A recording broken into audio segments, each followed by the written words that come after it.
Olá, seja bem-vindo a mais um vídeo da nossa série de estudos sobre cosmovisão cristã e nessa oportunidade nós vamos discorrer sobre a cosmovisão cristã e a ciência. Fique comigo e nos próximos minutos nós vamos aprofundar um pouco mais essa temática.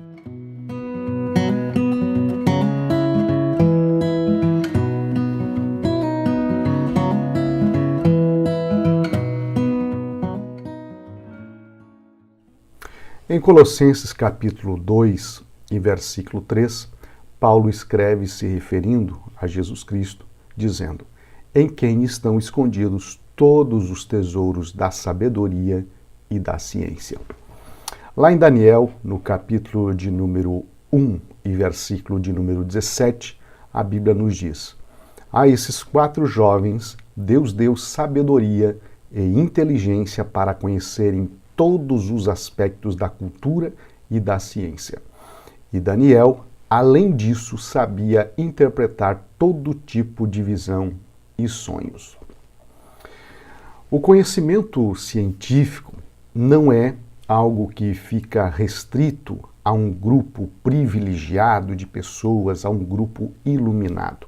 Muito pelo contrário, a habilidade de produzir ciência é uma dádiva divina, é uma dádiva concedida a todos os seres humanos, porque faz parte da graça comum. Então, as habilidades cognitivas que um ser humano possui, elas são frutos de uma dádiva de Deus concedida a cada um de nós. Quando as pessoas rotulam a ciência ou o conhecimento científico como algo negativo e até muitas vezes empurram-no apenas para a esfera secular, os cristãos estão deixando de contribuir de maneira efetiva, direta, para com o avanço da nossa sociedade. Pois fazer uso da inteligência, dos dons e das habilidades cognitivas em prol do avanço científico é também parte do mandato cultural, da nossa missão como cristãos aqui na Terra.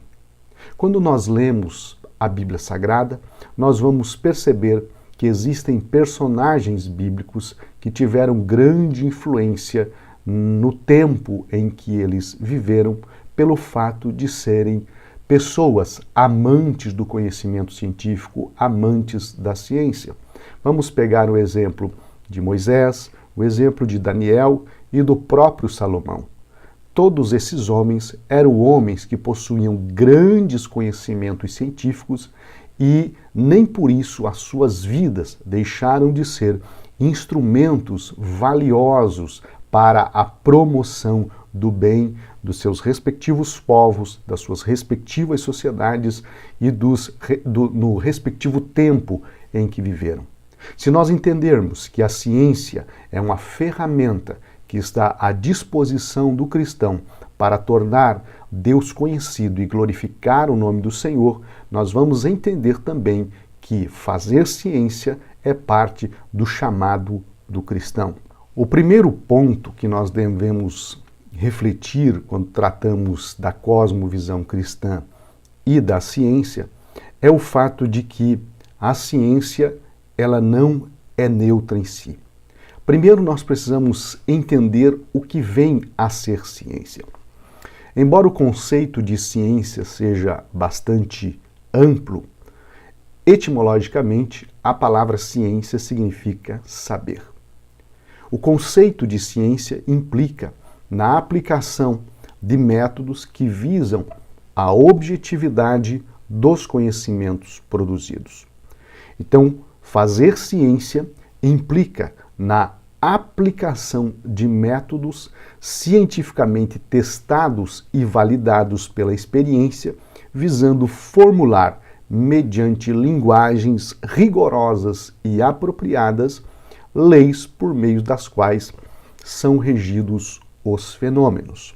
Quando nós falamos de ciência, portanto, nós estamos falando de um fazer baseado em métodos rigorosos para a produção de novos conhecimentos, de novas descobertas.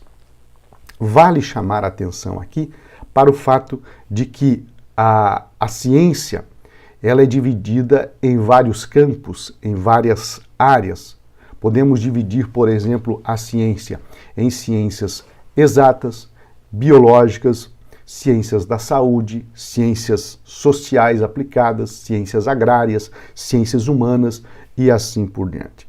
Cada uma dessas áreas das ciências segue os seus próprios métodos científicos para a elaboração de novos conhecimentos, com a finalidade de que esses conhecimentos sejam lógicos, objetivos, testados e universalmente válidos. Então, diante desse fato, vale salientar, destacar que foi Deus que capacitou o ser humano a desenvolver o conhecimento científico. Conhecimento científico não é fruto do acaso, muito pelo contrário. O conhecimento científico é fruto das habilidades que Deus concedeu ao ser humano para que fossem utilizadas para melhorar as suas vidas, para conduzir a sua história, para agir e ser no mundo. Observe que em Daniel 1,17, como já lemos, Deus deu sabedoria e inteligência para conhecerem todos os aspectos da cultura e da ciência.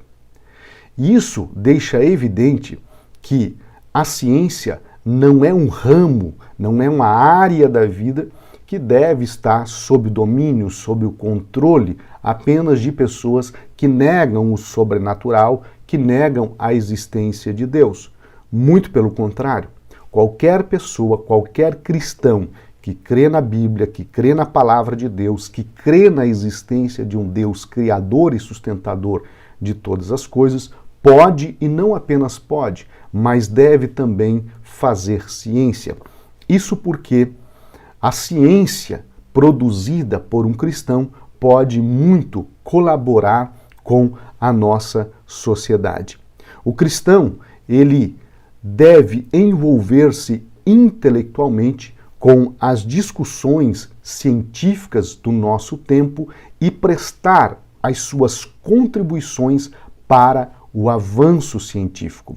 Isso porque se nós nos abstermos, se nós nos distanciarmos do mundo científico enquanto cristãos, nós estaremos deixando que apenas pessoas com uma cosmovisão alheia, distante da nossa, e muitas vezes uma cosmovisão apenas naturalista, conduzam os rumos da ciência. E nós devemos ter em mente que a ciência, ela não é um campo de conhecimento neutro.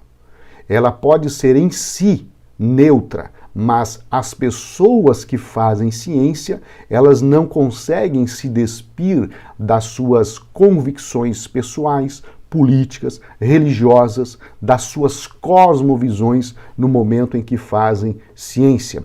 Por isso, é um mito dizer que a ciência é neutra no sentido absoluto, ou seja, não existe neutralidade científica.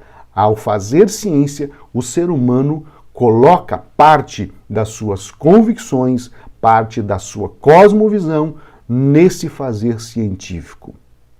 Para entendermos melhor a ciência, nós temos que olhá-la a partir da correlação que existe entre cosmovisão e ciência.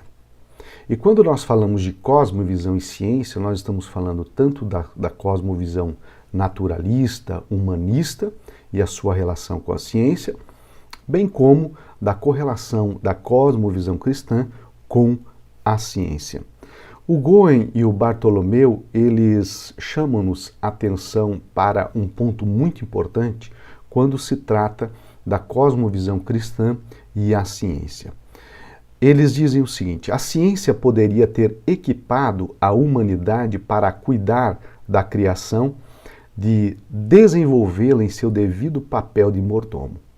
Como foi então que a ciência se tornou tão atraída pelo humanismo confessional? Aqui, a Igreja precisa admitir alguma culpa, pois cometeu 2 erros que marginalizariam cada vez mais a cosmovisão cristã. O primeiro grande erro da igreja foi reagir de forma tão negativa à ascensão da nova ciência.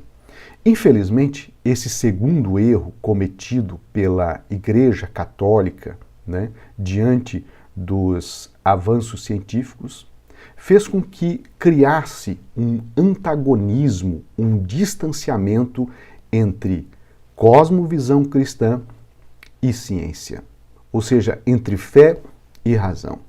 Agora, o que vale ressaltar aqui é que esse antagonismo, essa oposição que nós costumamos denominar de conflito entre fé e razão, ou fé e ciência, não é bem assim. A meu ver, esse conflito ele se trata apenas de um conflito de cosmovisões, ou seja, o cientista ele não está despido da sua cosmovisão, assim como o cristão ele não está despido da sua cosmovisão. E muitas vezes a oposição que há entre o conhecimento científico e a fé é apenas um antagonismo, ou uma oposição, ou um conflito aparente assumido pelos atores, tanto da cosmovisão cristã, quanto da cosmovisão naturalista, que é, digamos, a cosmovisão comumente aceita entre os científicos. Entre os cientistas. Lembrando que, quando nós falamos de cosmovisão naturalista, nós estamos falando de uma cosmovisão que tem um olhar apenas para aquilo que faz parte da natureza, ou seja, é experimentado pelos sentidos e nega qualquer conhecimento de natureza sobrenatural. Então, o grande erro da igreja foi condenar a ciência em vez de aliar-se a ela no sentido de assumir que o homem é capaz de produzir ciência, o homem é capaz de produzir conhecimento. Isso é algo muito importante destacar, que quando os primeiros cientistas começaram a divulgar as suas teorias, a Igreja Católica o clero católico começou a perseguir esses cientistas, em muitos casos condená-los à prisão, condená-los à morte e, em alguns outros casos, esses cientistas, para não morrerem, acabavam se retratando ou negando as suas teorias, mesmo que elas fossem verdadeiras. Então, a meu ver, a Igreja Católica, ela reagiu de maneira equivocada ao não avaliar corretamente essa relação entre a ciência e a cosmovisão cristã, ao desprezar, então, o avanço científico desenvolvido, independentemente da cosmovisão do cientista. O resultado extremado desse posicionamento da igreja em relação ao avanço do conhecimento científico culminou, então, com o predomínio de uma ciência pautada em uma cosmovisão puramente naturalista, humanista, por assim dizer. E esse conflito científico, entre fé e razão, como já disse anteriormente, ele é aparente, porque o conflito de fato existe entre cosmovisões, sejam elas cristã ou não. Isso porque, embora a ciência seja objetiva, o fato é que o cientista, ele, ao fazer ciência, ele não é um sujeito neutro completamente e despido das suas crenças, dos seus valores, da sua cosmovisão. Então, a neutralidade científica, ela é um mito. E o Schaeffer, ele chama atenção sobre isso quando ele diz o seguinte: toma cuidado, portanto, com o conhecimento que confere à comunidade científica o direito de governar. Os cientistas não são neutros, segundo o conceito antigo de objetividade científica. A objetividade é um mito insustentável, pois esses homens não têm base para ser objetivos. Lembre-se que para eles a moralidade é apenas um conjunto de médias. Isso significa dizer, como já falamos anteriormente, que como a ciência é feita por pessoas falíveis, pessoas sujeitas ao erro, pessoas que carregam consigo suas crenças e os seus valores, a ciência, ela não está completamente livre, neutra, mas ela está também sujeita aos valores e crenças do cientista, principalmente as ciências não exatas, ciências humanas, ciências sociais e por aí vai. Isso por si só invalidaria o conhecimento produzido pelas pesquisas científicas? Isso invalidaria a ciência? De modo algum. Isso porque só nos colocaria diante da necessidade de nós avaliarmos criticamente o conhecimento científico produzido. Isso porque o conhecimento científico ele não pode ser encarado como uma verdade absoluta. Por quê? O conhecimento científico ele responde às questões de seu tempo e ele é conhecimento verdadeiro enquanto não for substituído por outro. Vamos usar um exemplo, a teoria de Newton. A teoria de Newton foi tomada como uma teoria verdadeira, um conhecimento científico válido universalmente, até que surgiu a teoria do Einstein. A partir do momento que veio a teoria da relatividade do Einstein, a teoria do Isaac Newton foi colocada em xeque porque Einstein apontou um outro caminho para o conhecimento científico em relação à física.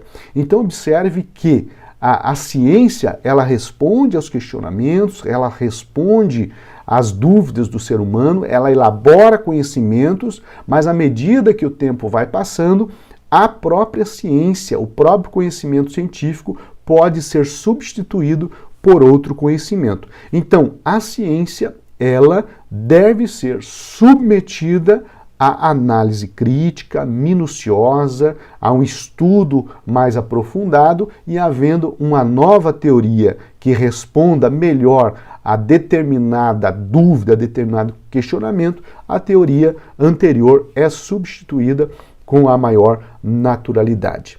Diante disso, nós devemos seguir o que a Bíblia nos ensina.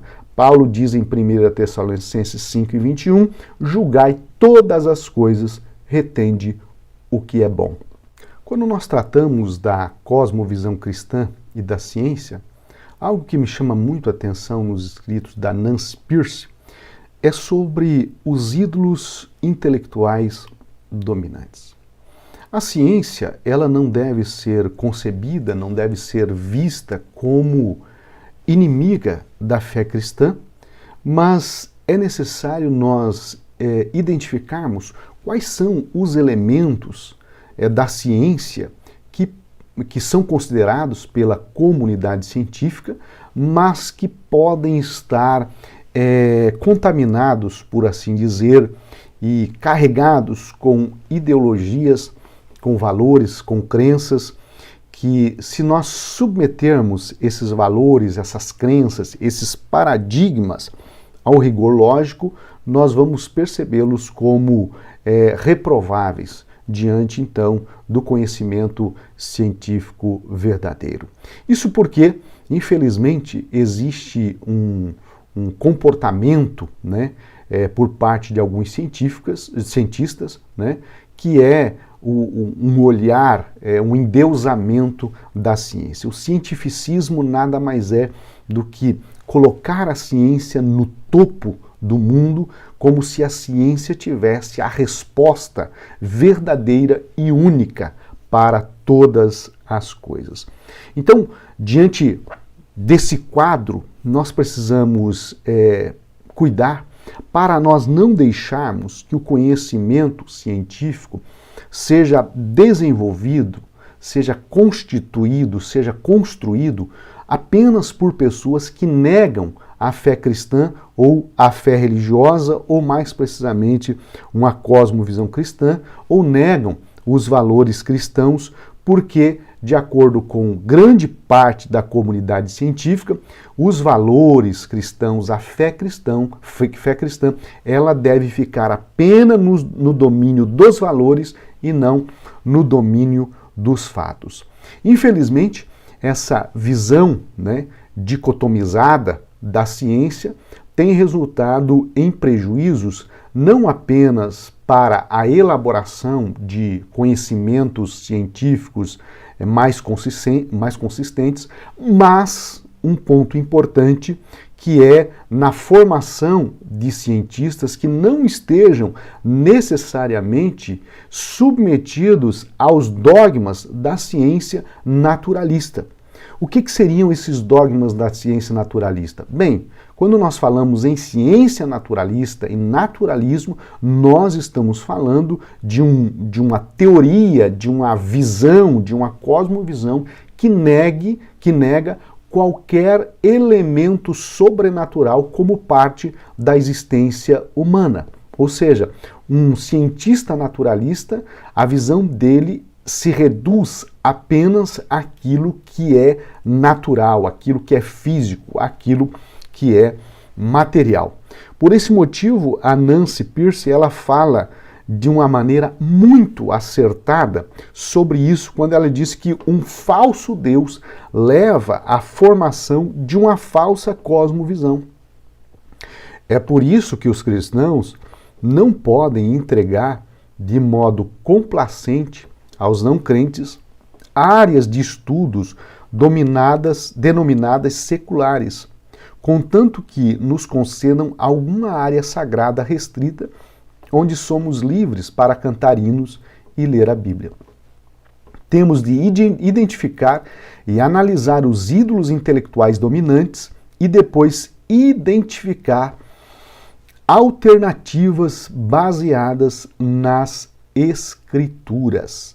Olha só, diante disso, o cristão, ele precisa entender que nós devemos valorizar o conhecimento científico, não deixar o conhecimento científico à mercê apenas de pessoas contrárias ou que ignorem qualquer realidade espiritual ou que sejam contrários à fé cristã, à cosmovisão cristã, mas como cristãos nós devemos promover o conhecimento científico à luz das Escrituras Sagradas.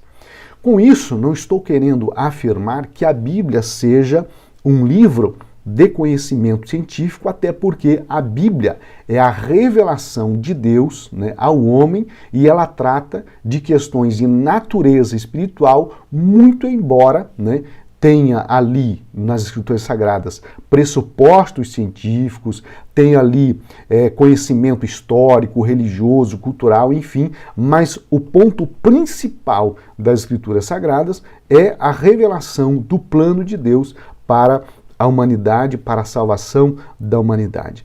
Então, o ponto central aqui é compreender que antes de todas as coisas existirem, Deus já era na eternidade e, portanto, foi Deus que estabeleceu as leis do universo. O que o cientista faz, seja ele cristão ou não, é buscar compreender o funcionamento dessas leis do universo que o Criador estabeleceu. Então, não é pecado e também não pode ser condenável o ser humano buscar compreender essas leis naturais que Deus estabeleceu. O ser humano pode conhecer essas leis e, a meu ver, deve conhecer essas leis e não apenas conhecê-las, mas fazer uso delas para melhorar a sua vida na Terra. O problema de uma ciência naturalista é não reconhecer que essas leis foram criadas por um Deus soberano e que exerce soberania sobre todas as áreas da vida. Então, uma ciência naturalista, o grande problema dela é não reconhecer a soberania de Deus e centralizar todo o conhecimento, toda a sabedoria, toda a potencialidade, todo o entendimento na figura humana. Infelizmente, esse é um equívoco, porque uma ciência à parte de Deus, ela é uma ciência que pode estar suscetível a exaltar o ser humano, a colocar o ser humano acima de qualquer coisa, a ciência como Deus, e isso então é um ídolo que nós devemos combater, que nós devemos olhar com cuidado, porque se torna um ídolo dominante. E a gente sabe que, em nome da ciência, grandes equívocos foram perpetrados no decorrer da história da humanidade. Isso porque nós não precisamos ir muito longe, a própria filosofia nazista de extermínio das raças inferiores, na concepção dos nazistas, era com base em conhecimentos científicos daquele tempo. Então veja que o endeusamento da ciência, o cientificismo, pode levar o homem a grandes atrocidades quando esse fazer científico está à parte daquilo que Deus quer para a humanidade.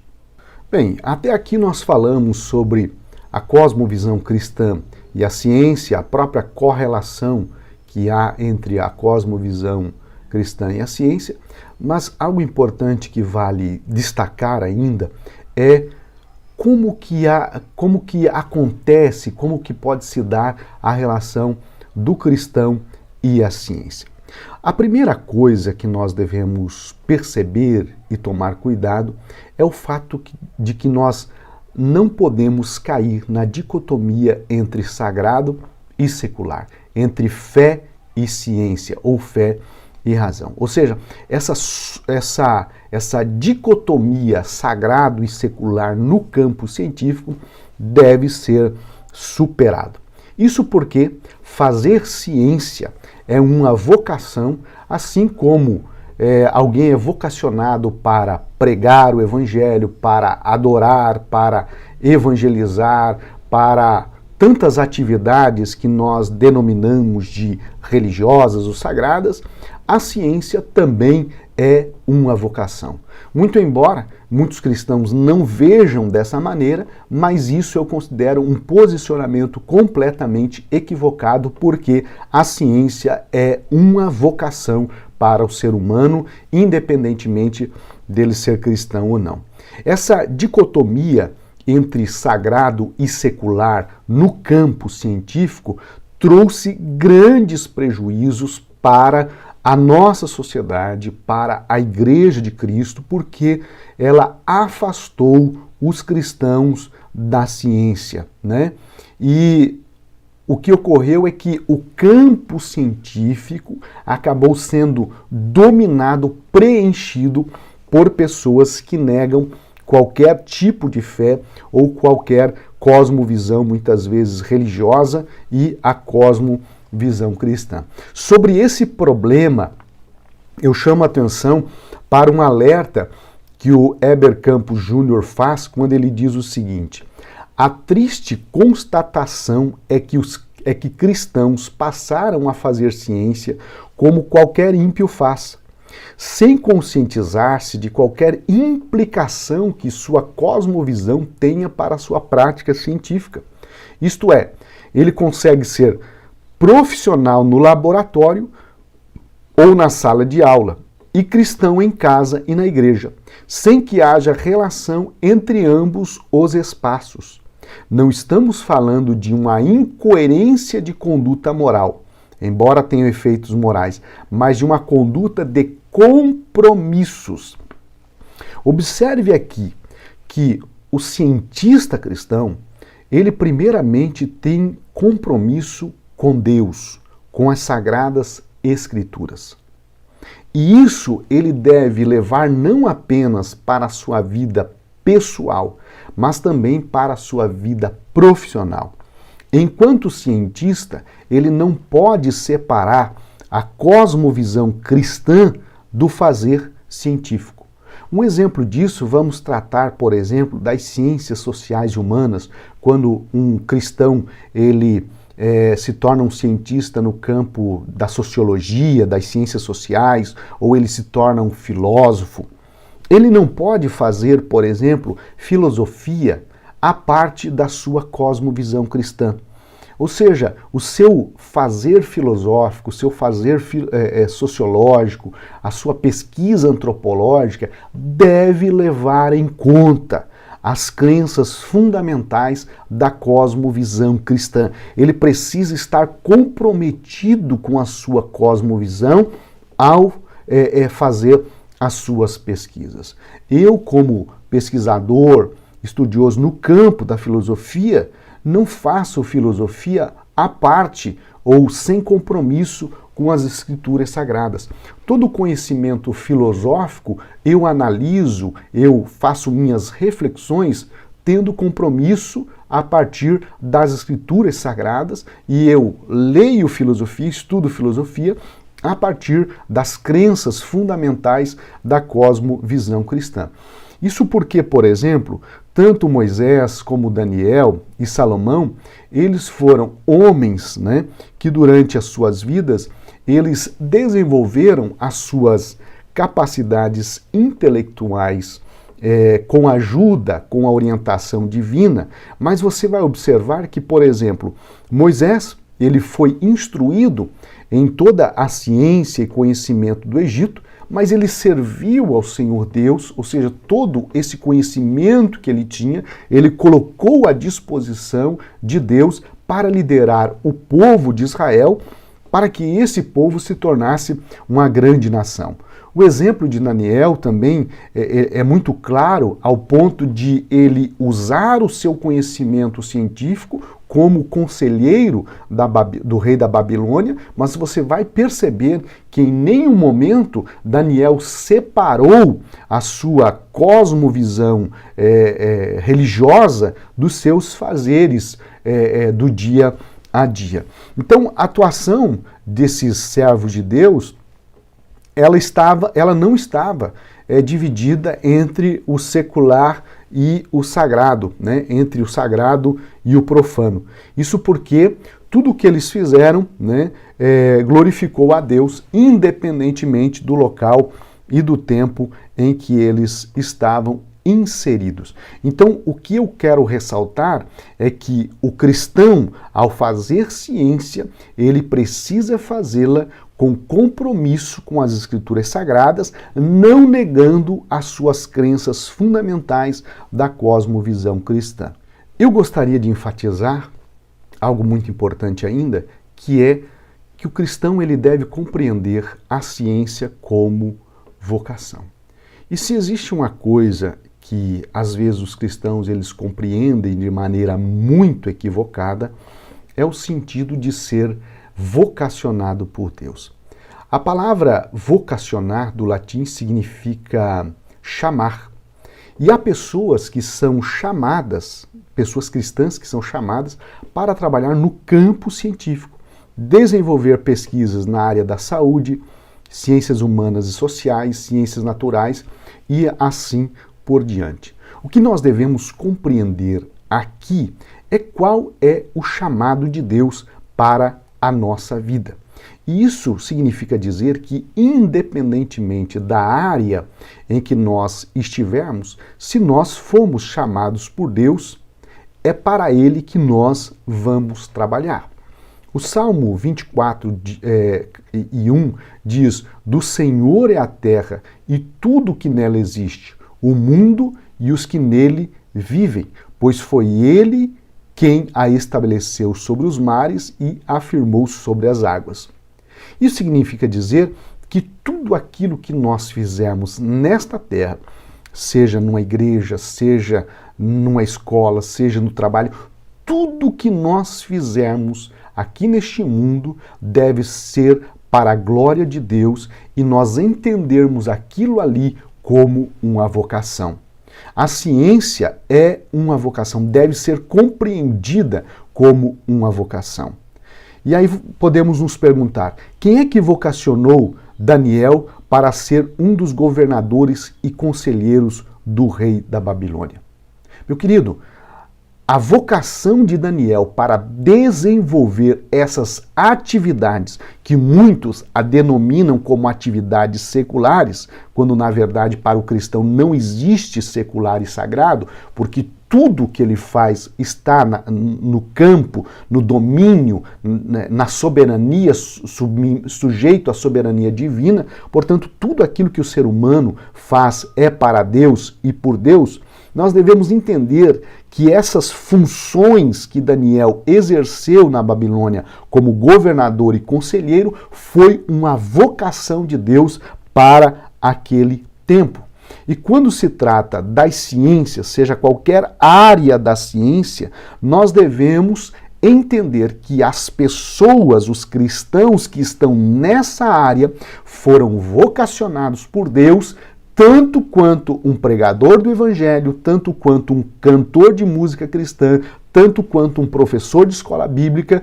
Todas essas pessoas foram vocacionadas por Deus para atuar em diferentes áreas. E isso deve ficar muito claro para nós não incorrermos no erro de sempre estabelecermos essa dicotomia entre sagrado e profano.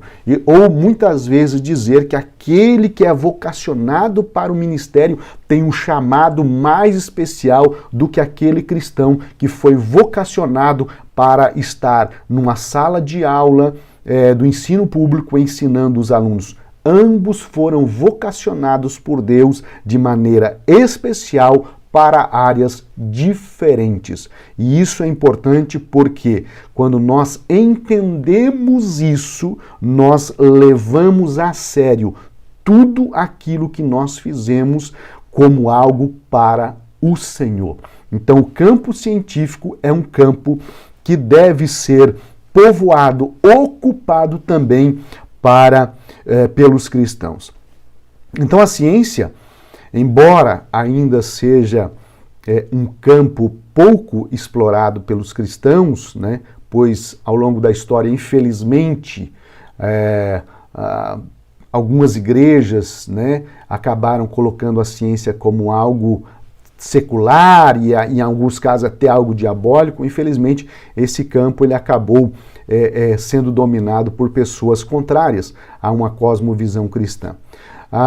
O que eu chamo a atenção é o fato de que a igreja não apenas deve incentivar, mas deve orar por aqueles cristãos que estão envolvidos no conhecimento científico, que estão envolvidos na produção de conhecimento científico, seja em qualquer área do conhecimento, seja nas ciências exatas, seja nas ciências humanas, sociais, agrárias e por aí vai. Nós, como igreja, devemos incentivar, honrar e orar por essas pessoas que estão lá na ponta, representando a Igreja de Cristo e glorificando o nome do Senhor Jesus com aquilo que eles sabem fazer de melhor.